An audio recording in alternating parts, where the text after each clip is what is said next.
My name is Lizelle. I attend the University of St. Thomas in St. Paul, Minnesota, where I study business administration, and upon graduation, I hope to work in marketing.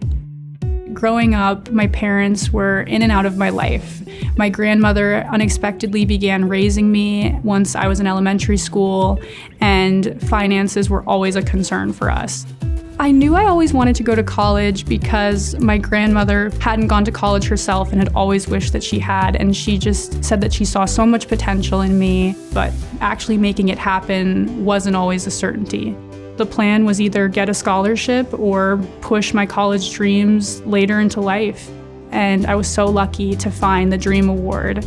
I just remember opening my email, seeing Scholarship America. I was almost afraid to open it, but when I saw that I had received it, I was shocked. It made me feel so proud to think that all of my hard work paid off and that other people saw that same potential that my grandmother had seen in me in such a young age. It just really was such a blessing.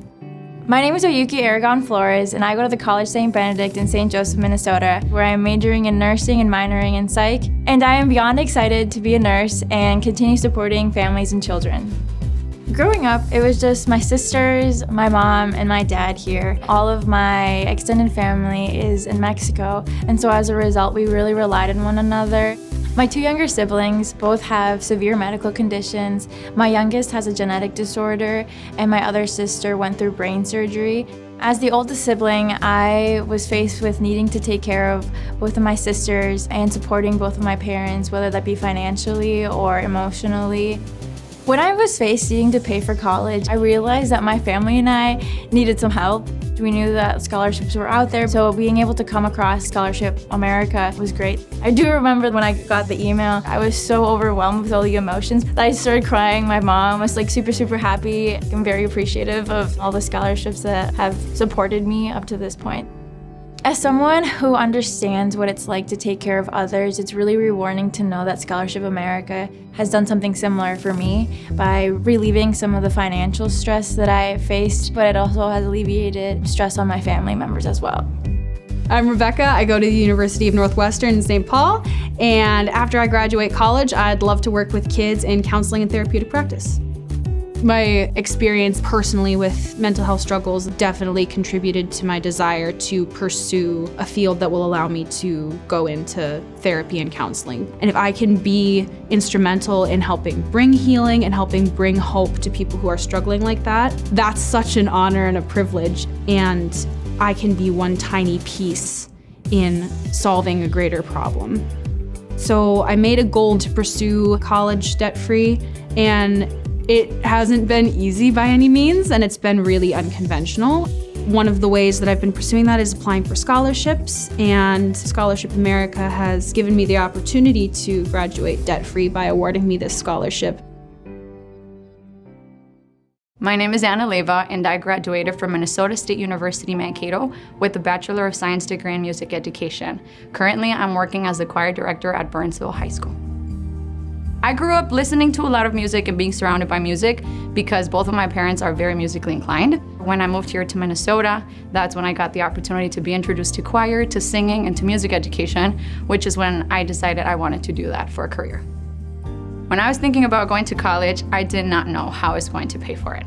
My family had always motivated me and encouraged me to get a degree, and it was one of those things where they knew I was going to be successful at it, and that just seemed like an obstacle that we were going to find a way to achieve it. But I definitely think that staying optimistic and positive about it definitely helped. Because a lot of my time was invested in going to work to be able to pay for my education, most of the time I was busy and having to manage time to also be able to go to classes, have the energy and focus when being in those classes, and keeping that energy when I went back home was very tiring. I think the biggest feeling that I have is just gratitude. Well, I don't know, I'm crying. I was not expecting that. It's just you struggle so much for a long time that having somebody believe in you changes things. These are happy tears, I promise. Specifically in my school, I'm one of the few teachers of color. I've had so many students connect with me because of that. Seeing themselves reflected, seeing themselves represented. Many of them have talked about how enriching that experience has been to them. And I think that's rewarding, to know that It's not only about my accomplishments, but about how my life is also impacting others. Thank you, Scholarship America, for believing in me. Thank you, Scholarship America, for investing in students. We're so grateful for you recognizing that we're more than the adversity that we faced. Thank you, Scholarship America, for giving me the opportunity to pursue my dreams and supporting families like mine. Thank you for helping me achieve my financial goals, but also goals throughout the rest of my life. Thank you, Scholarship America.